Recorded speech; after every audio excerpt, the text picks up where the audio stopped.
So here we go. One of the most important childhood memories that I have, especially with respect to energy and so on, and time and energy and how that made me feel, was actually listening to the adults in my life, all the authority figures. And here's a very curious thing that I thought about the other day.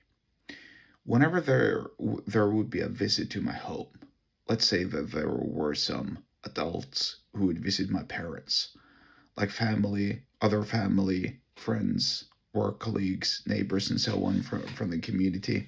Basically, any sort of adult who would visit my parents' home, or for that matter, if I were at someone else's house, like my playmate's house, and their parents would get a visit from somebody else.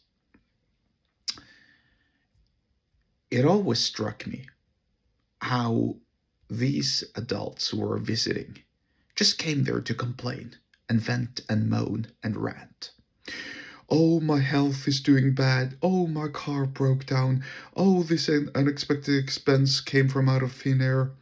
Oh, I'm struggling with this. Oh, I'm struggling with that. Oh, the new guy at work is a dick. Stuff like that. Boring stuff. They just came to complain. Now, I remember in the beginning, or I remember when I was very, very little, like when I was 6 or 7 years old, I wouldn't pay attention to any of these conversations because they were boring. I mean, who wants to listen to adults talk? All they do is talk about boring stuff.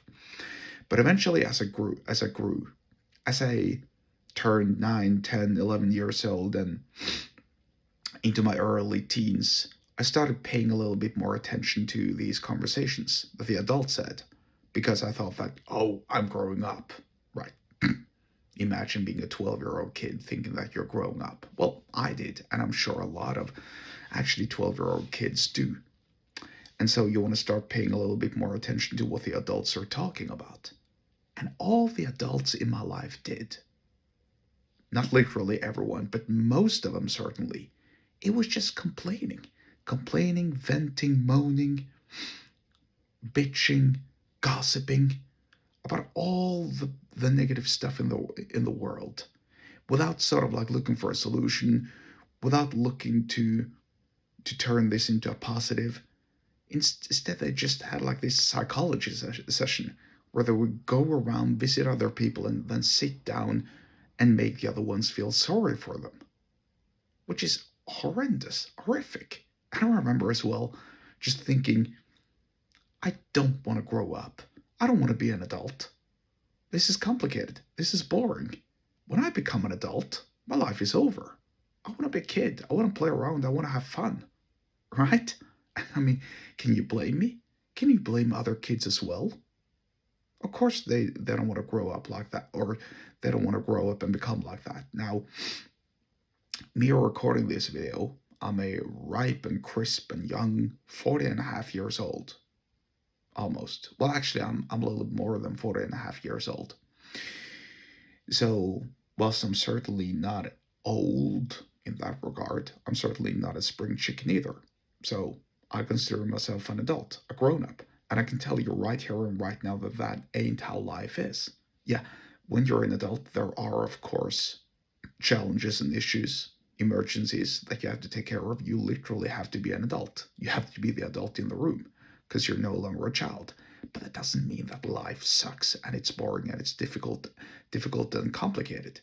It just means that you get this opportunity to showcase the world who you are.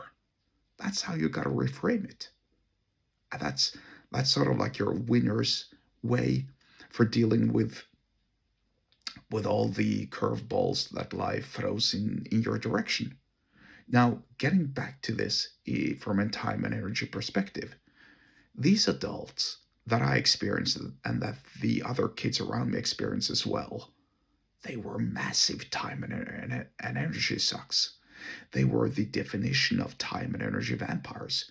Coming there, complaining about all the negative stuff that's going wrong in their lives, expecting other people to have sympathy with them, and then expecting other people to sort of like dance to their tune or follow their lead in complaining. So that's why I made it one of my missions in life is to, number one, leave everyone when I've had a conversation with them in a better place, unless, of course, unless they want to try and admonish or scold or lecture me, in which case my rules is that there are no rules, and I take back. I engage in the admonishment, so to speak. But other than that, always make sure to leave others in a better place, and especially if there are children around, because the children, the innocent little souls, they don't deserve listening to your troubles. Nobody does, but especially not the kids.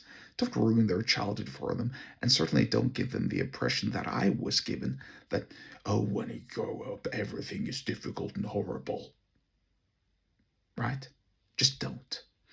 And so that is my time and energy tip for the day, and one that you should implement as well. Don't be the time and energy vampire in the room. Actually